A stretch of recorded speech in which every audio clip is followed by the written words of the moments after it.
Have you ever walked into a room and felt unwanted before you even opened your mouth? That's what happened the moment Jalen and Miles Carter pushed open the glass doors of Monarch Motors, the most exclusive luxury car dealership in Westwood, California. It was a Friday afternoon just after school. The sun was still bright outside, but inside the showroom the mood chilled the second they entered. Jalen, 17, tall and lean with curiosity burning in his eyes, glanced around the space like a kid entering a museum. His younger brother Miles, 15, followed close behind, nervously adjusting the straps of his backpack. They were dressed how teenage boys dress: plain white tees, cargo shorts, worn-out sneakers. There were no designer logos, no expensive chains, no flashy phones, just two kids on bikes who had dared to dream out loud. What they didn't know was that Monarch Motors wasn't just a dealership. It was a playground for the ultra-wealthy. Clients here didn't walk in. They arrived, usually in black SUVs with assistants, stylists, and bank wires already prepared. So when Jalen and Miles stepped in, dusty from the road, their bikes chained just outside the glass, the silence that followed was deafening. They didn't notice it at first. They were too busy admiring the matte black Bentley on the left, the satin white Lamborghini behind the velvet ropes, and the crown jewel of the floor. A deep navy Rolls-Royce boat tail with brushed rose gold trim that looked like it was carved by royalty. Miles leaned in toward his brother, whispering like he didn't want to disturb the car. "Jalen, that's the one. That's the one Dad showed us in the magazine last year." Jalen nodded, smiling. "I know. I've never seen one in person. You think they'll let us ask a question?" But before they could even approach the display, a voice shattered the moment. "Excuse me," it said, sharp, clipped, and ice cold. They turned to see a man in a navy blue suit, cufflinks gleaming, hair slicked back with the kind of arrogance you can't buy. You inherit it. It was Mason Kerrigan, the dealership's lead client consultant. "I think you boys might be in the wrong place," he said, the corner of his lip twitching up in a smirk. Jalen blinked. "Oh, we were just wondering about the—" Mason cut him off with a chuckle that didn't bother to hide its cruelty. "These vehicles start at $900,000, he said slowly, as if speaking to toddlers. "Just admiring them, are we?" Across the room, a couple sipping complimentary espresso gave each other a knowing glance. One man near the Bugatti laughed under his breath. Even a younger intern in a gray vest chuckled as he looked down at the boy's shoes. Miles looked at the floor, his ears burning. Jalen gave a polite nod. "Sorry to bother you." They turned and walked toward the exit, shoulders lower than when they came in. And that should have been it. Just another regular day of invisible judgment. Another no before you even say hello. But something, or rather someone, interrupted the script. "Wait," a voice called from behind. The boys turned around. A woman in her early 30s stood by a desk in the corner, her heels clicking softly on the marble floor. She wore a cream blouse tucked into tailored black trousers, her ponytail neat and no nonsense. Her name was Kendra Rowe, and unlike the others, she wasn't looking at their shoes. She was looking at their eyes.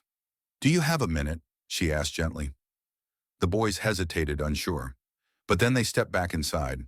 Kendra walked over to the Rolls-Royce they had admired and smiled. "That's the boat tail. Only 3 of them exist in the U.S. Jalen's eyes widened. "Seriously?" She crouched down slightly, not like she was lowering herself, more like she was inviting them into the space. She pointed to the details. Hand-stitched leather, built-in champagne fridge, rear hosting suite. "But you know what makes it special?" They both shook their heads. She tapped the hood lightly. "This car is designed around storytelling. It's not just about horsepower. It's about heritage." The boys listened with focused wonder, asking questions not about price, but performance, about design choices, about materials and legacy. She handed them 2 brochures and her card. "If you ever have more questions, I'd be happy to help." The boys thanked her, and this time, when they walked out, they didn't hang their heads. But the man in the navy suit just scoffed behind her back. "Wasting your time," he mumbled to another rep. Kendra heard him, but she didn't turn around. She just kept looking at the door, where the boys had left, and something in her gut told her this wasn't the end of that story. Meanwhile, at a private estate just outside the hills of Malibu, the Carter home wasn't flashy, but it was breathtaking.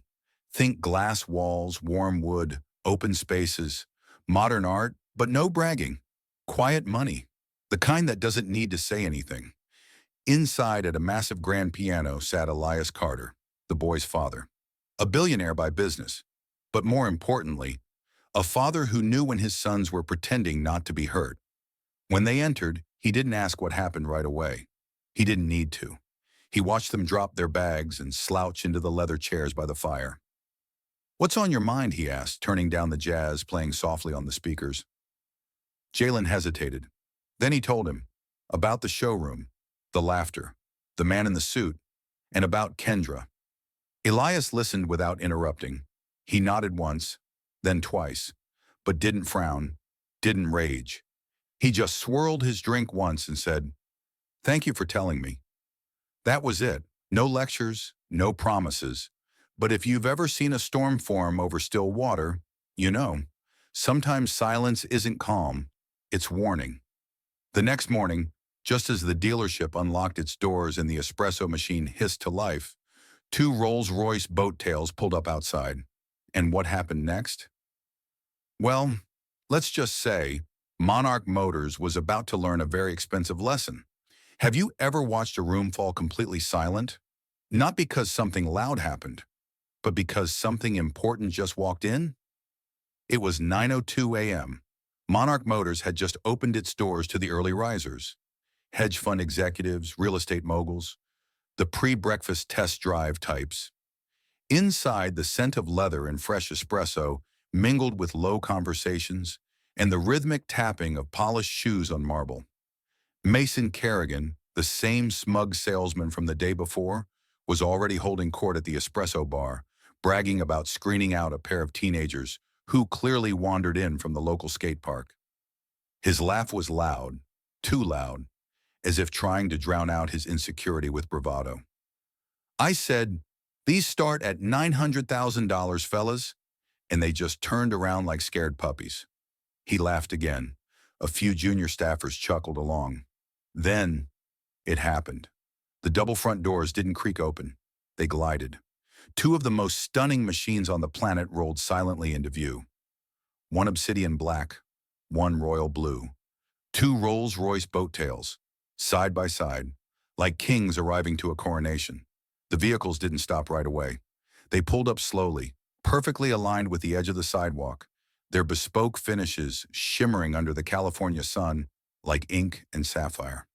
People inside the dealership froze mid-sentence. A man holding a cappuccino spilled foam down his sleeve without noticing. Another turned slowly toward the glass, lowering his sunglasses like he'd seen a ghost. Was this a movie? A commercial shoot? Number this was personal. The rear doors of the Royal Blue Boat Tail opened first. Out stepped two teenage boys. Same white t-shirts, same combat shorts, same scuffed sneakers. Jalen and Miles. But today, they weren't riding bicycles. They weren't here to ask permission, and they weren't here alone. From the black boat tail, a tall, composed man in a tailored charcoal suit emerged. His tie was midnight silk, his cufflinks engraved, his posture immaculate. Elias Carter didn't walk. He arrived. The same way pressure arrives in a room just before a thunderstorm. Inside the dealership, Kendra Rose stood at her desk, heart beginning to race. She recognized them instantly. The boys from yesterday. Her hand tightened slightly around the stylus she was holding. Mason, on the other hand, nearly dropped his tablet. His smirk twisted awkwardly, faltering at the corners. "That's them?" he whispered to a colleague. The colleague didn't answer. He was already stepping back. When the glass doors opened, the showroom didn't make a sound. It breathed in, and everything changed. Elias walked in first, his sons flanking him like quiet storm clouds. They didn't make a scene. They didn't need to. The weight of their presence did the speaking. People moved aside instinctively, parting like the Red Sea. Even the receptionist straightened up, her voice caught in her throat. "Good morning," Elias said smoothly, walking up to the front desk. "I'm here to speak with the staff member who assisted my sons yesterday." There was no rage in his tone, just expectation, and the kind of authority that doesn't beg or explain or bluff. Mason darted forward like a man grabbing at a lifeline. "Sir, that was me. I helped them." Elias didn't even turn to look at him. He simply said coldly, "No, you're not the one they mentioned." Silence. A crushing, awkward, excruciating silence. The receptionist looked toward the manager's office, eyes wide. Mr. Faulkner, the dealership manager, had been watching from behind the glass like a hawk since the moment the cars arrived. He stepped out, unsure how to proceed. "I believe," Elias said calmly, "that you have security footage from yesterday?" "Yes, sir," Faulkner nodded, voice suddenly shaky. "We log all interactions for training and legal reasons." "Good," Elias said. "Review it." The manager disappeared into his office like a man running from a firing squad. And while the silence in the showroom stretched long and thin, Mason slowly began to sweat. He adjusted his tie, smoothed his hair, looked around for backup, but the same staff who had laughed with him yesterday now avoided his gaze entirely. Funny how fast a smirk can turn into a tremble. Let me pause here and just say this. Sometimes the real luxury isn't the car. It's having the power to stay calm when the world expects you to explode. And Elias Carter? He was the embodiment of that power. 5 minutes passed, then 10.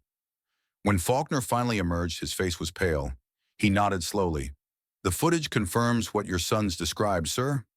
Elias turned slightly toward Mason. "And this man?" Faulkner didn't stutter. "He misrepresented the interaction. He spoke inappropriately. His actions were in direct violation of our service standards. And just like that," he turned to Mason, "you're terminated, effective immediately." The room gasped. Mason blinked. "Wait," he stammered. I didn't mean—" But no one was listening, not even security. They were already at his side, gently but firmly escorting him toward the exit. He passed Jalen and Miles, eyes darting, desperate, still hoping someone would save him. But no one did. And that was justice. He walked out of the dealership and out of his job. But the story wasn't done. Not even close. Elias turned to Faulkner again. "There was a woman, a salesperson. She showed them the vehicle, treated them with respect." Kendra stepped forward, slightly nervous. "That was me, sir." Elias looked at her, and for the first time his face softened. "My sons told me what you did. You saw them, not what they wore, not what you assumed. You saw them." She nodded. "They asked good questions, and they reminded me of myself when I was their age." He turned to the deep navy boat tail behind them, the very car the boys had admired yesterday. "They liked this one." She nodded. Elias didn't hesitate. "I'll take it. Fully loaded. Everything they mentioned. Add it." Kendra blinked. "Sir, that vehicle is priced at over $3 million. "Make it 3.1, he interrupted, "and make sure the full commission goes to you." Then, without waiting, he pulled out a pen and signed the purchase order. Right there, on the same counter where Mason had humiliated his sons just one day before. The moment wasn't about the money, it was about memory, about the way dignity feels when it's restored, not loudly but elegantly. Elias stepped back and handed the keys to Jalen and Miles. "Happy early birthday." And in that moment, the teenage boys who had been laughed at for looking like they didn't belong became a symbol of something deeper. Never mistake simplicity for insignificance. As they walked back out toward the waiting Rolls-Royce, people around them didn't just stare, they reflected. Let me ask you something. Have you ever witnessed a moment so raw, so unexpected, that the air itself feels heavier? Not because of fear, but because truth just walked in wearing a suit and said nothing at all. That's exactly what Monarch Motors felt like after Elias Carter handed his sons the keys to a $3.1 million hypercar. Not because of the price, but because of what it meant. The teenage boys who had been mocked just a day earlier stood taller now. Not because of wealth, but because someone believed in them. Their father didn't raise his voice. He didn't demand respect. He simply showed up, and it was enough. As the family stepped outside, the double doors of the showroom swung shut behind them. The Rolls-Royce boat tails purred like lions at rest, waiting patiently as the boys approached with wide, astonished eyes. Neither Jalen nor Miles said a word. Jalen paused with the key fob in hand, running his thumb over the gleaming silver badge. Not out of vanity, but reverence. Miles glanced at the crowd behind the glass, then whispered, "I still can't believe this is happening." "You earned it," their dad said softly. "Not the car." The respect that line hit hard. Even now, reading it again, I get chills. Let me tell you, sometimes presence speaks louder than performance. Elias Carter didn't need revenge. What he gave his sons was something far more powerful. He gave them restoration. Inside the dealership, the silence lingered like fog. The laughter from yesterday had vanished. Conversations that would have resumed quickly after a typical sale were nowhere to be found. Every employee in that building, from the manager to the janitor, was frozen in some version of reflection. Phones were lowered. Smirks disappeared. Because they weren't just watching a man buy a car. They were watching a man rewrite the narrative. In the back office, Mr. Faulkner, the dealership manager, sat down at his desk, rubbing his temples. A man who had once prided himself on efficiency now stared blankly at the security footage frozen on his monitor. It showed Mason, smug and dismissive, waving off two respectful young men like they were invisible. He sighed, then looked at another tab on his screen, a live stream, because someone, probably one of the customers, had captured the entire morning's confrontation on video and uploaded it. And now, it was going viral. Teen boys kicked out of luxury dealership, returned next day with billionaire dad. Already at 340,000 views in less than an hour, the comments were a storm of praise, outrage, and curiosity. Who's the dad? Give that woman's salesperson a raise. This feels like something out of a movie. Meanwhile, near the espresso bar where Mason once reigned supreme, a soft ding rang from the intercom. "Kendra Rowe to the manager's office, please." Kendra Rowe. Her heart skipped slightly. She didn't know what to expect. Punishment? A warning not to overstep? She smoothed her blouse and walked toward the hallway, trying to remain composed. As she entered the office, Mr. Faulkner stood up and smiled. "Kendra," he said, "I want to start by saying thank you." She blinked. "Sir?" "I reviewed everything, watched the footage, read the internal reports, and I saw something we all missed yesterday." He reached into his drawer and pulled out a sealed envelope. "This is your promotion letter, effective immediately. You're now our senior sales consultant. You'll have your own office, team, and a voice at the table going forward." Kendra stood frozen, unsure what to say, but she didn't need to say anything, because for the first time in a long time, her kindness wasn't just noticed, it was valued. She opened the envelope slowly, eyes scanning the official company header, the signature at the bottom, the clear acknowledgement that she had done the right thing.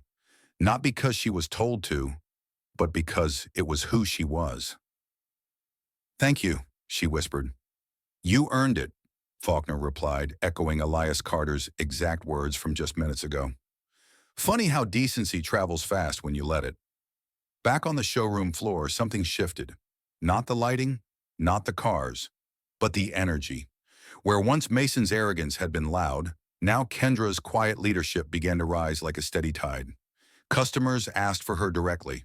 A young trainee who'd once followed Mason like a shadow now shadowed her instead. The junior sales rep who'd snickered yesterday now watched her with silent admiration. Even the receptionist, usually reserved, gave her a small nod of respect. You could feel it. The culture was changing, not overnight, not in one dramatic burst, but in slow, powerful ripples.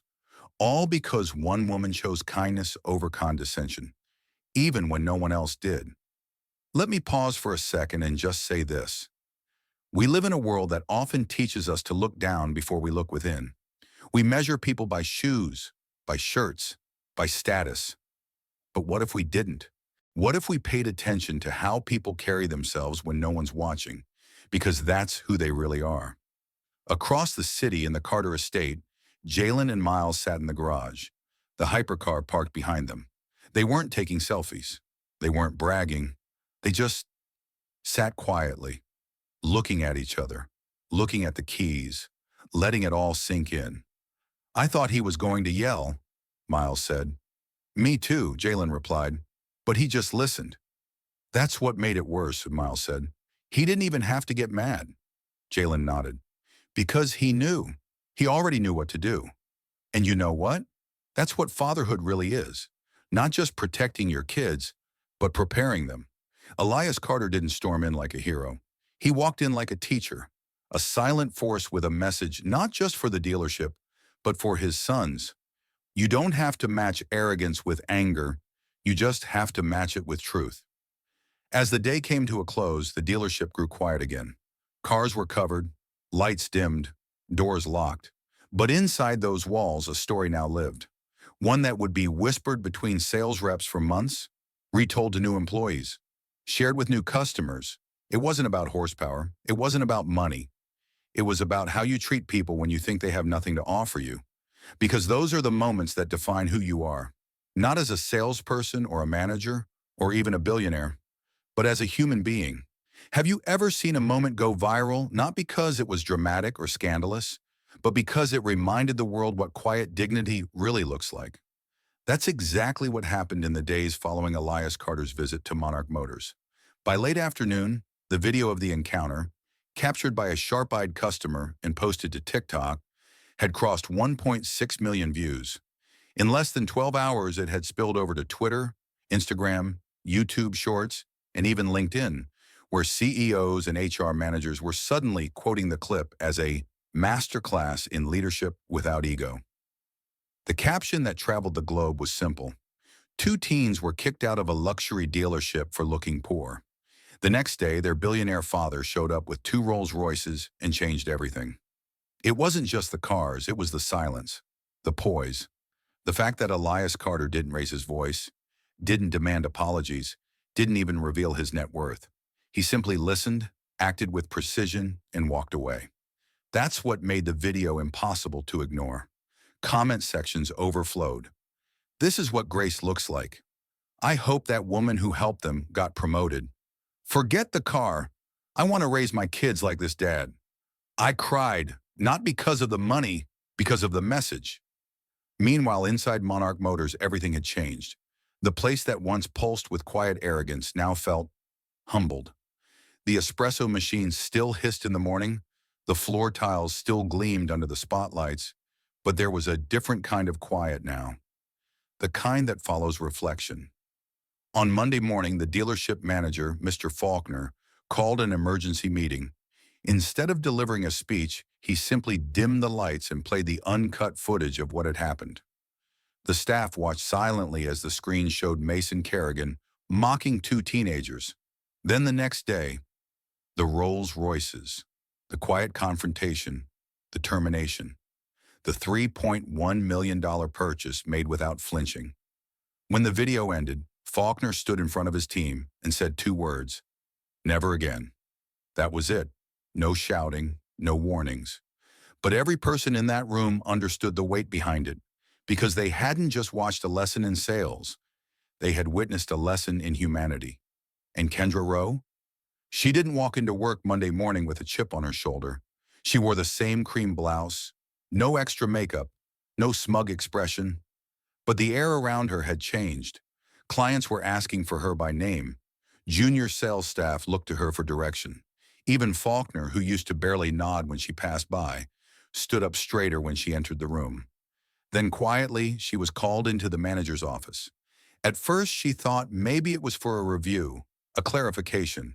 But what she got instead was a sealed envelope. Inside was a promotion.